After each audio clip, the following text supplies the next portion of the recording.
Hello and welcome to this Paper 2, Challenges in the Human Environment, Section A, Urban Issues and Challenges, our UK city case study, which is, of course, Portsmouth City. Do remember, in the exam, this is our go-to case study if you are asked a question on a UK city. It will not be our case study if you're asked a question on an NEE city, newly emerging economy. That one will of course be Rio. Okay, so we can start here just by looking at the spec, and we can see it's divided up into a number of different bullet points. And of course you could be asked a question on any one of these particular areas. But generally speaking, it's divided up into the importance of the city. Down here, the opportunities that this city has created. And then here we've got the challenges that this city faces also. And down the bottom here, we've got an example of regeneration, and we are, of course, keeping with the Portsmouth theme for that particular section because we looked at gun wharf regeneration on the seafront there. Okay, so if I just move out of this screen, and I'll take us through our case study that we've been looking at. So I'm going to bring this up here, press play.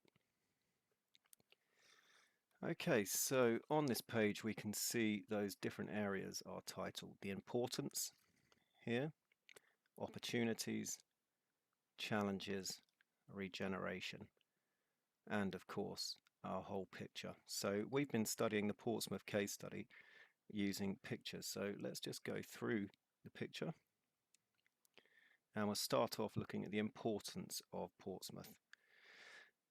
And our first image that we've got is here, which represents Portsmouth football team. Okay, so why does this make the city important? Well, Portsmouth has a very rich history, very strong support, and we've got to think if you've got any big football team in your city, it brings in people from all over the country. Big club also generally puts Portsmouth on the map. They've won the FA Cup. They're a very well-known football club, and they've been recently promoted to League One, and maybe they'll go up into the Championship soon as well. So this does give a city prominence and importance. Moving to here, this should of course be recognizable to you as the flag for the Royal Navy. So Portsmouth is the home of the Royal Navy and the historic dockyard, which of course attracts people from all over the country and probably the world to visit this particular area. And it does make Portsmouth a very important city to the UK as a whole to have the home of the Royal Navy there. Okay, so if we just look here, this picture is supposed to represent the University of Portsmouth logo, and we've got 23,000 below it, and that picture is telling us that Portsmouth University has 23,000 students. It was also ranked in the top 100 modern universities in the world in 2015. So again, this makes the city very important, bringing people in from all over the world. There's top research that goes on there, and of course it feeds into some very important industries in the area as well. Right, so here we've also got the European headquarters for IBM. IBM is a world-renowned tech company, started off making microchips and of course big desktop computers, and they are a very, very big TNC, transnational company. So again, having the headquarters in Portsmouth makes the city important. This area down here is supposed to represent the coastline, and what have we got? What is it about Portsmouth's location? Well, just here we've got Portsmouth's coastline is bordering a body of water known as the Solent, and that's the body of water between basically the south coast of the UK and the Isle of Wight. And the Solent is the heart of the UK's marine and maritime sector.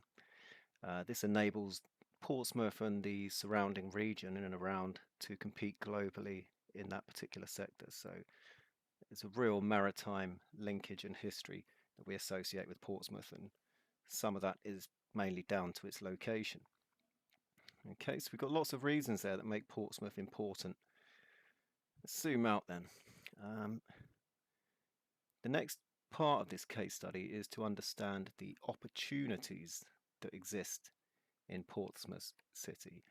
So we'll zoom in, and this makes up the left-hand side of our picture. Remember, each part of our picture is something that you can remember, you could write about in a case study question. So at the top, we've got this picture, which represents the new aircraft carrier, HMS Queen Elizabeth, and two of them have actually been built. We've also got BAE below it and the number or figure 100 million, and just here we've got that 1 in 10 figure. So all of these things represent something that you could remember about the opportunities that are available in Portsmouth. So the 1 in 10 basically tells us that 1 in 10 people in Portsmouth are employed in the dockyard. That directly links to Portsmouth's biggest industry, which is defence. You've got BAE Systems there, which is one of the world's largest defence contractors in the world. They employ, I think, 2,500 employers directly.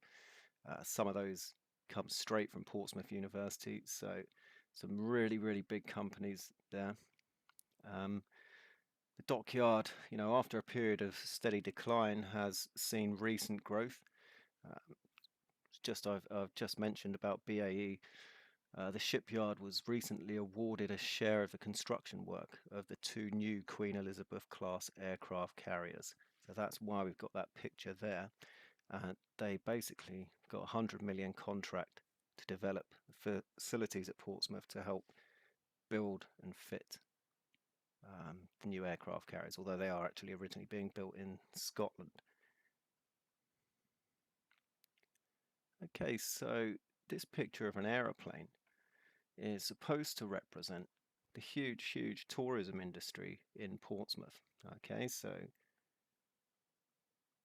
tourism is now a really significant sector of the economy in Portsmouth. The city's got a long established national and international profile as a visitor destination. So you've got the historic dockyard, which has got ships like HMS Victory, HMS Warrior. People come from all over the country to visit those. There's other attractions in and around the area, so tourism is a big employer and therefore creates a lot of opportunities. Remember that key word, multiplier effect. Okay, so other linked industries will develop off the tourism industry. So Portsmouth has a lot of jobs going in this particular sector. Okay, looking in at this picture here, this represents a student, stereotypical image of a student, and an arrow going upwards, leading to jobs and culture. So Portsmouth now has a very large student population, which is growing.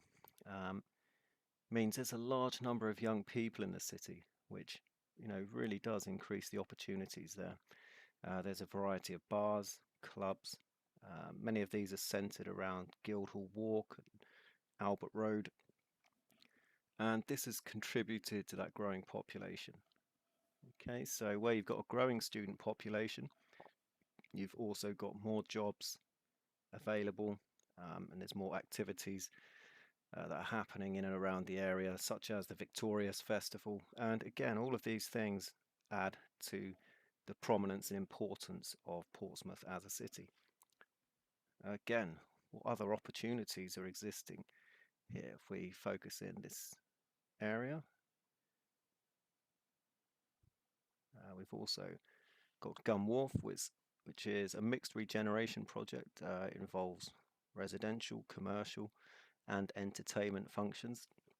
But I'm not going to focus on Gun Wharf just yet because we're going to come to that in the regeneration section. So if we just look at this picture above instead, we can see that there's what's supposed to represent a lake and a side, and basically this represents the fact that we've got a very modern business park just on the outskirts of the city known as Lakeside. Here you've got office space. There's more than 90 different companies there. You've got IBM, Porsche, and if we think back to our lessons on the UK economy, it's quite similar in makeup to that Cambridge Science Park that we looked at, although this is more of a business park. It's offering a nice, sustainable, environmentally sound location for businesses to set up in. Okay, so remembering our opportunities, we've got the shipyard, we've got the tourism sector, um, we've got the increasing student population, got Lakeside and Gun Wharf. So there's plenty of things to remember there. Next part of our case study is to understand some of the challenges that exist in Portsmouth City. So if we focus in, that's the right-hand side of our picture. And we've got a few images here. So if we focus in on this one here, this is supposed to represent the fact that an awful lot of migration has happened into the city. If we look at these facts here, that's what this is supposed to represent. In 2001, according to census data, only 8% of the population were migrants. In 2011, remember the census is only done every 10 years, so this data could be a little bit out of date. But in 2011, it had increased to 16%. This can create tensions. There's also been a lot of illegal migrants trying to get in through the ferry ports into Portsmouth. So this is a challenge.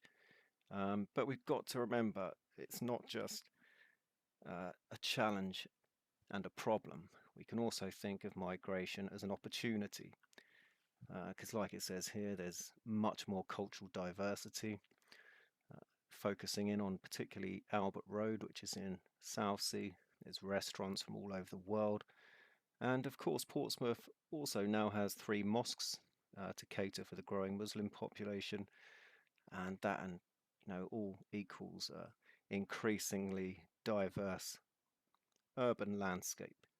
So migration has created challenges, but it's also created opportunities. We've got the usual challenges that go with migration as well. Things like providing services such as schools, hospitals, GPs, or adequate number of GPs, I should say, to see a doctor. So with migration, we do have quite a lot of challenges. So just focusing in on different parts of this picture then. If we look here, we've got west, east, and I'm sure you could remember from our lessons that Portsmouth has something of an east-west divide.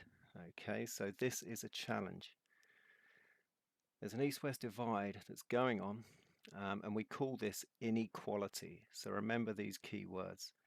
If you're asked a question on the challenges in Portsmouth, we've just spoken about the migration issue, providing services, but there's also inequality. What we've got here on the east side, if we were going to take the statistics as a whole, it's slightly more affluent compared to some of the western areas of Portsmouth. Remember, cities and towns are divided up into wards, which are voting districts, essentially. And on the the west side, we've got some more deprived wards. Okay, again, a key word, deprivation. In particular, in the western wards like the Charles Dickens ward, obviously named after the famous novelist. Here's a key fact for you. Life expectancy is up to 10 years less than some of the other western wards. So that is a key indicator of inequality that you can remember. And it's on our picture there, 10 years less life expectancy. And there's other things that are associated with areas of deprivation, things such as lower educational attainment, less aspiration, lower health. Okay, so these are some of the challenges. We've got migration, we've got inequality. What else? Okay, so this picture, the M27, A27, that flows past Portsmouth. It's one of the main route connections, but also means there's a lot of traffic going past Portsmouth, and like we've discussed in class, there's only 3 major routes into Portsmouth because it is an island city. Okay, so 3 routes into a city means there's a lot of congestion. So because of this, Portsmouth has been labelled as one of the worst cities for air pollution. And like I said, this is because there's only 3 routes into the city: the M27, the Eastern Road, and the A3. It's an island city, so this refers to the fact that there's no room for new roads. There's lots of traffic congestion. So this is a real challenge for the city to try and overcome. Now, I'm sorry, let's go back into that. So just to recap, we've got migration. We've got the east-west divide and inequality. We've also got the fact that there's a lot of traffic. There's only 3 routes into Portsmouth. And there are solutions to these. You might be asked to talk about some of the solutions to overcome the challenges, or just use them to create a counterbalance in an argument. And some of the things we looked at in class to try and solve some of these issues that we spoke about, we've got that Solent Go travel card, which is basically a travel card which people in and around the Portsmouth area can use. And it means they can go on all forms of transport. They don't have to keep bothering with having to go to different ticket machines and things like that. It makes travel a lot easier. It means people can get on the hovercraft, they can get on the buses, and you can even top up your money on an online app. So that's the Solent Go travel card. It makes public transport a lot easier. They've introduced new park and ride schemes. They've got priority lanes for the buses, again, to encourage public transport. So this means less people will be driving cars and there'll be less pollution. I've also got some very good cycle routes that have been put in place. There's one that goes all the way down the Eastern Road straight into the centre of Portsmouth. Again, that is to encourage people to stop using their cars. So things are being done to try and solve the problem of traffic pollution. And if you remember this, on the left-hand side here, we've got Horsey Island, which of course used to be a big landfill site. What a load of rubbish, haha.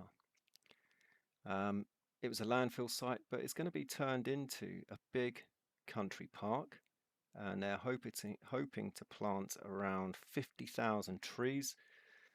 And if we're looking to develop that as an idea, so this would mean more biodiversity. Remember, a good word to remember in any geography answer. Increase in habitats. If we're thinking about sustainability, therefore it's environmentally sustainable. It's good for people because it means they'll have a place to go and jog or cycle their bikes. So all of those things make it socially sustainable. Okay, so these are some of the solutions we've seen to some of the problems. This here, I'm sure you can remember, is supposed to represent a recycling bin, and only 1/4. Shock horror. So what's been going on in Portsmouth there that's a challenge? In actual fact, Portsmouth has one of the lowest recycling rates in the country. I don't know why. Is it because people are just lazy or they don't know how to recycle? And the City Council have recognised this as a real issue. So to try and solve this, the council have actually introduced rubbish bins that are 1/4 the size of the previous rubbish bin. Right? This isn't recycling bins. This is their normal bins are now 1/4 the size. So this will hopefully encourage people to recycle more, because basically they won't have anywhere to put their rubbish, so they'll have to recycle. So from that, we've seen that Portsmouth City has quite a few different challenges. We've got the traffic problem, increasing migration. We've got this problem of inequality between the East and the West. We've got the problem of waste management, but things are being done, such as the Solent Go, the Park and Ride, the smaller waste bins, and this amazing Horsey Island development. So we've got challenges and solutions that we can remember for our case study. Finally, one of the big problems is this on the top half of our picture. This wiggly arrow here is supposed to represent the A3 going on to the M3, which is the main route connection north from Portsmouth up towards London. And along this road, we're seeing what's called urban sprawl. So Portsmouth is spreading northwards into the South Downs and surrounding areas, which is a big problem. This is known as urban sprawl, the uncontrolled growth of urban settlements. So again, a key word for you to remember. And it's spreading into the South Downs, which is a protected national park, area of outstanding natural beauty. So that's putting pressure on the environment. So settlements such as Horndean, Clownfield, Waterlooville, all of these towns and cities growing outwards from Portsmouth. Okay, so that's our last challenge. So urban sprawl has spread northwards, creating pressure on the South Downs National Park and greenfield sites. So that's one of the largest sections of our case study. Like I said, we also need to know about an example of regeneration. So this is where we can look at Gum Wharf. Okay, so I think Gum Wharf is a really, really good example of successful regeneration because it takes into account the heritage of Portsmouth City, and also it links to the maritime history, gives good identity as well. So what was Gum Wharf? It was originally an area for ships to offload their guns and ammunition, and then obviously it was used for different uses by the Navy, but after a while it became disused, derelict military brownfield sites. So remember those D words: dereliction, decay, devaluation, even depopulation. This can also lead to, other Ds like drug users in these areas. So all those D words really help you remember what's going on in these areas of decay.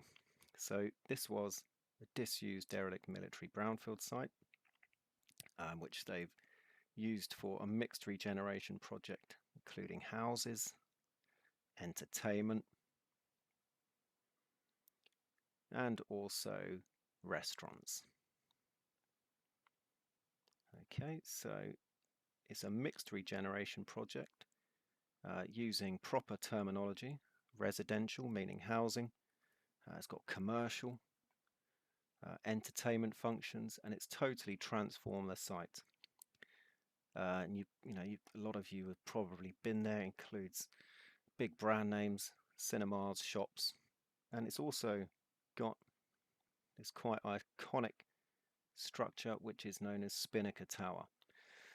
And this is real part of the successful regeneration of Gum Wharf, because Spinnaker Tower's an iconic landmark.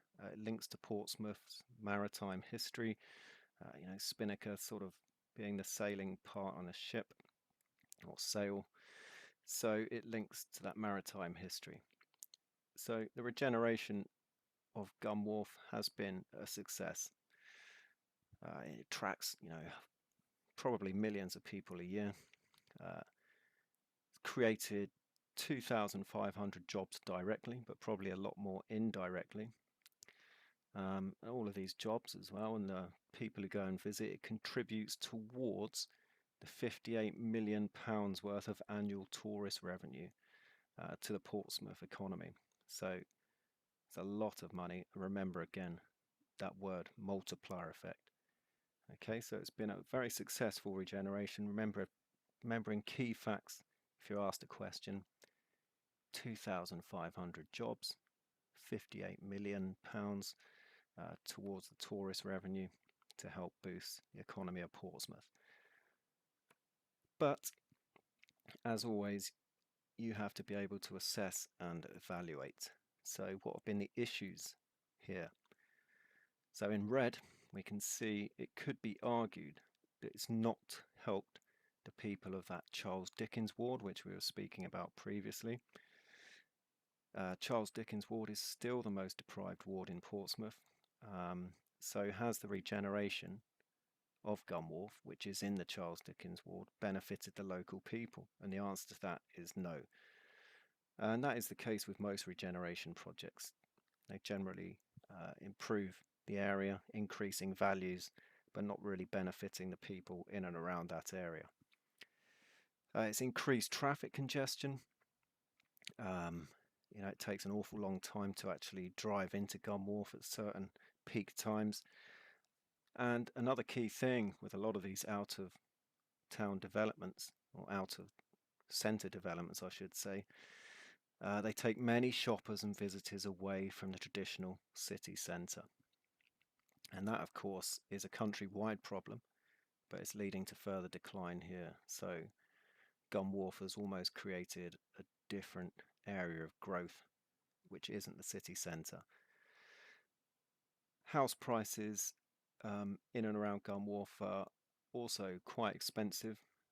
Housing on the Gunwharf regeneration area, you've got penthouse apartments, I think, in excess of £2 million in some parts, so it definitely hasn't benefited all people. The housing is not affordable for all people. There's not social housing available to those on lower incomes. So on the one hand, this has been a very successful regeneration project, adding to the success of the city, mixed use regeneration with commercial, entertainment, residential function. It's got the Spinnaker Tower that gives Portsmouth a sense of identity. It's an iconic landmark which puts the city on the map, and it also contributes towards the importance of the city. But on the other hand, as with most regeneration projects, it's caused problems with traffic congestion, increased housing prices, and also takes visitors away from the city centre. Okay, so from that video, we've looked at the importance of the city, the opportunities, the challenges, and also the regeneration. And you guys should all have a copy of our main revision picture, which I'd always suggest looking at for 5 minutes every other day, just to remind yourself, remember, you could be asked a question on any of these particular areas. Okay, so I hope you found that video helpful. If you need any more information on that, don't hesitate to speak to me about that.